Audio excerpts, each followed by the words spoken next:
Hey guys, it's Car Guy 11 with my GRSupra behind me, and today we have a new product that enables remote start on the Toyota Supra, and I've been wanting this feature since it came out. Mine's a 2020. It'll work on any model year and any transmission, even the manual, surprisingly. But yeah, Bimmer-Remote coding finally broke the code to do this, and they remote into your system. And today we're going to go through the process. I'll show you start to finish how it is. It's pretty simple. You do need a couple items, but we'll go over that. But yeah, it's so awesome to cool or heat your car remotely. It also works on the Toyota Connect app. So let me just show you real quick. 1, 2, 3 of the lock button. And it starts right up. And I have a 12% discount code in the link below. It's Supra12. So you can save on that install if you'd like it for your car. And of course the car stays locked while it's running. Opens normally. And yep, the AC's on and cool.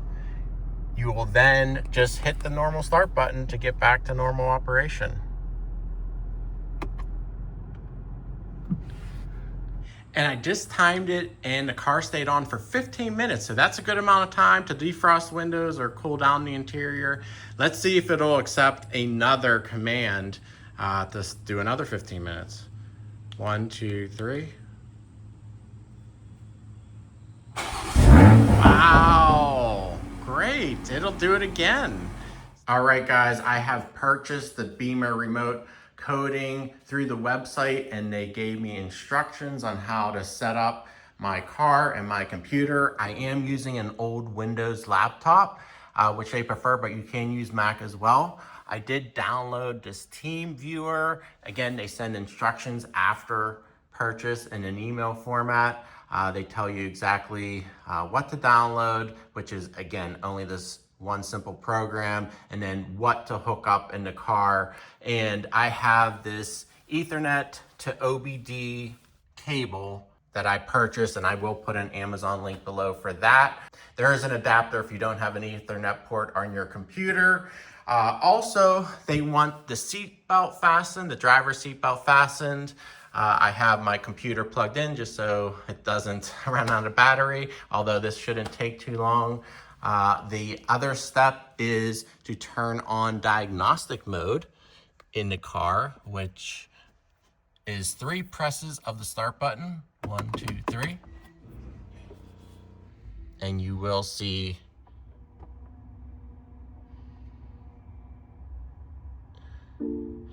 diagnostic mode active right there.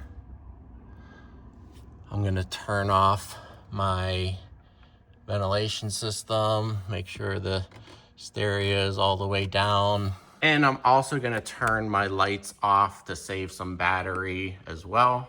But yeah, so right now it is ready for me to contact them. You contact them through WhatsApp and you give them the code for this team viewer to remote in, but you just want to have everything set up before doing that. So right now I will contact them on WhatsApp, and then we'll document the process once they log in.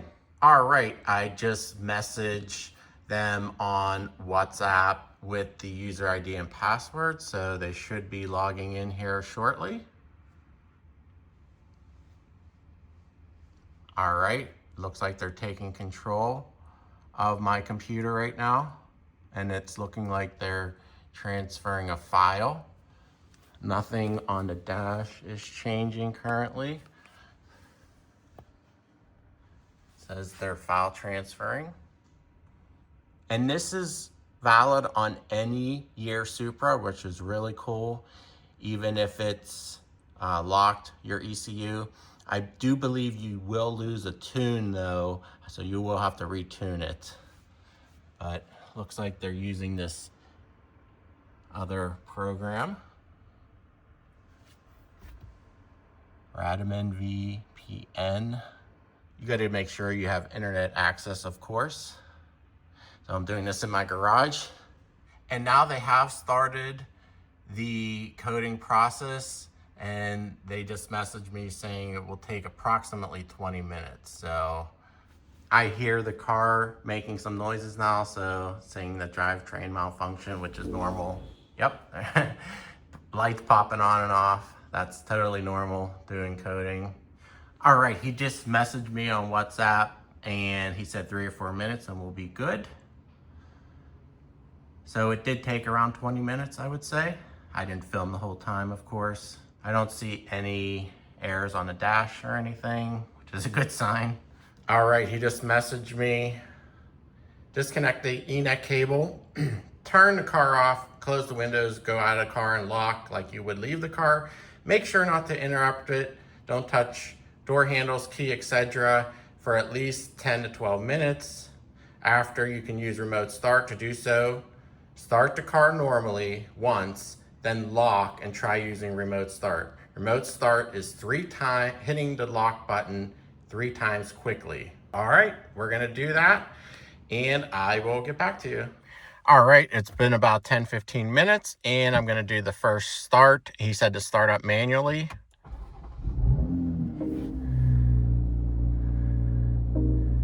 And everything is running normally. No odd warnings or anything.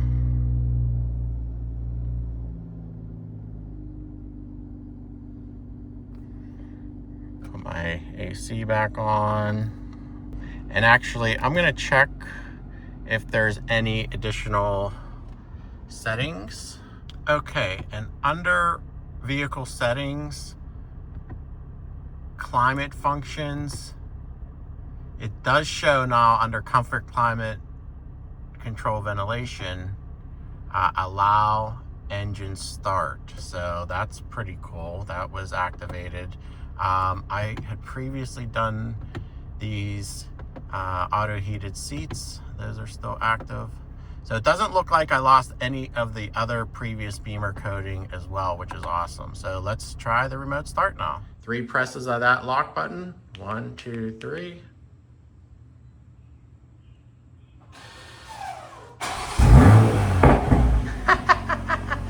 Yes, sir. It works. It works. So happy about that. Let me try shutting it off now with 3 presses. 1, 2, 3.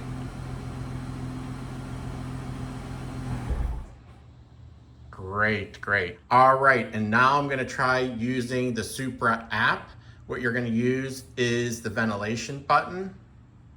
This is in my garage. It's not the best signal, but let's see if we can get it to work. This will be awesome because you can remote start when you're not in range with the regular car remote. It's taking a while, so I'm guessing it's not great signal. I could pull that out of the garage, but let's see if it catches here. There we go. Awesome, awesome. And it's doing those pops because it was a warm start after I started it up just a little bit ago. So super excited for this mod. Been waiting for it forever and so glad to finally have it. It just makes the car that much usable. So anyway, guys, hope you enjoyed the video. Please give it a thumbs up, share it with your friends, subscribe for more, and I'll see you in the next video. God bless.